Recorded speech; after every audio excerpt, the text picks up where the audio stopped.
ఎందుకు ఎన్టీఆర్ కూడా అట్రిబ్యూట్ చేశారు? కాపాడాడండి, మర్చిపోయారా? అందరూ కూడా అదే అడవి రాముడు గీడుగు రాముడు ఇవన్నీ ఉంటాయి.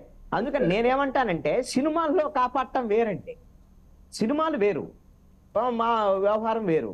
ఇప్పుడు అల్లు అర్జున్ పుష్ప 2 సినిమా తీశాడు కాబట్టి అల్లు అర్జున్ గురించే పవన్ కళ్యాణ్ మాట్లాడి ఉంటాడు అనేటువంటి దాని మీద ఒక జనరల్ గా ఒక చర్చ వస్తుంది. జనరల్ గా చర్చ వచ్చినప్పుడు దాని మీద ఎక్కడా కూడా అల్లు అర్జున్ మాట్లాడలేదుగా. ఎందుకు పవన్ కళ్యాణ్ ఇలా అన్నారు? మీరు గుడుంబ శంకర్లో మరి సారా అమ్ముకునేటువంటి క్యారెక్టరో వల్గర్ క్యారెక్టరో 2 ప్యాంట్లు వేస్తాడు, ఒక ప్యాంటుకు జిప్పు తీసి ఉంటాడు పవన్ కళ్యాణ్. ఆ రోజు నా ఆయన క్యారెక్టర్ అది, ఆయనకి డైరెక్టర్ ఇచ్చినటువంటి పాత్ర చేశాడు. అదే విధంగా బాలు సినిమాలో ఆయన గ్యాంగ్స్టర్ గా చేశాడు. రేపొద్దున ఒరిజినల్ గ్యాంగ్స్టర్ ఓజీ సినిమా రాబోతుంది. గ్యాంగ్స్టర్లు అంటే ఏమన్నా వాళ్ళు దేశాన్ని కాపాడేవాళ్ళ, సమాజాన్ని ఉద్ధరించేవాళ్ళు కాదు కదా. గ్యాంగ్స్టర్స్ పంజాయ్ అనే ఒక సినిమా తీశాడు, gangster cinema Pavan Kalyan. Character వేరు, నిజ జీవితంలో పవన్ కళ్యాణ్ ఎవరని చెడ్డోళ్ళు అంటారా? ఒకటే అండి. ఇప్పుడు బొలిశెట్టి సత్యనారాయణ ఒక ప్రశ్న అడిగారు, శ్రీనివాస్ గారు, ఏంటి అంటే గారు ఒక్క మాట బొలిశెట్టి సత్యనారాయణ అసలు మీకేం ఫ్యాన్స్ ఉన్నారు, నీకు అసలు ఏమవచ్చు, చిరంజీవి లేకపోతే ఎక్కడున్నావు అనేటువంటిది. ఇప్పుడు పవన్ కళ్యాణ్కి ఏమన్నా యాక్టింగ్ వచ్చా? లేదా ఇది నేను అంటలేదండి, పవన్ కళ్యాణే చెప్పాడు నాకు యాక్టింగే రాదా.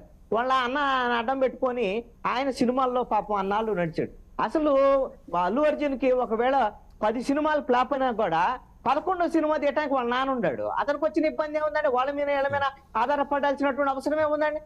ఒకటి నేను చెప్పగలను, మెగాస్టార్ అని చెప్పేటువంటి ఎవరైనా సరే మెగాస్టార్ వెనక, మెగాస్టార్ కావటం వెనక చిరంజీవి అల్లు రామలింగయ్య ఉన్నాడు. అల్లు రామలింగయ్య అనేటువంటి ఒక మెగాస్టార్ అనేటువంటి ఈ చెట్టుని మొక్కగా పెంచి పోషించి నీరు పోసి పెంచి ఇంత పెద్ద మహావృక్షం చేసినటువంటి ఆయన అల్లు రామలింగయ్య. అల్లు అరవింద్ ఒక పెద్ద నిర్మాత. అలాంటి 3వ తరము హీరో అల్లు అర్జున్. ఆయన ఇంకొకరి మీద ఆధారపడాల్సినటువంటి అవసరం ఏముందండి అసలుకి?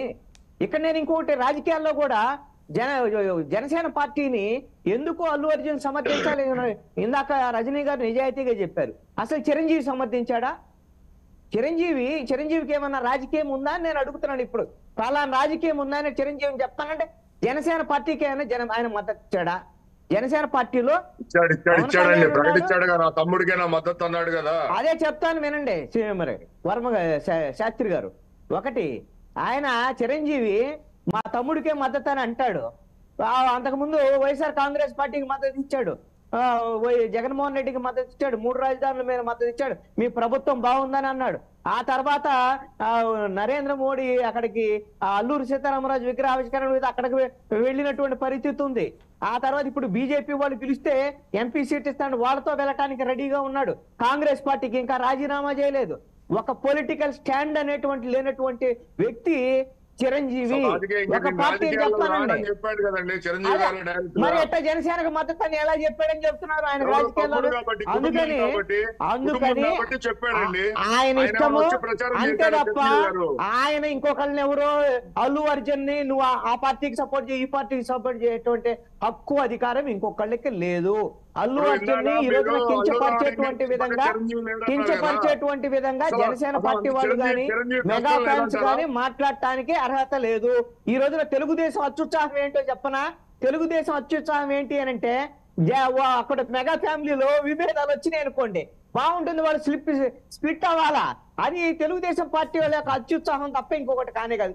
మీకు అసలు ఆ పాత్రే లేదు, మీకు అసలు అవసరం లేదు, వాళ్ళు చూసుకుంటారు. ఒకసారి రవికిరణ్ గారు మాట్లాడారు.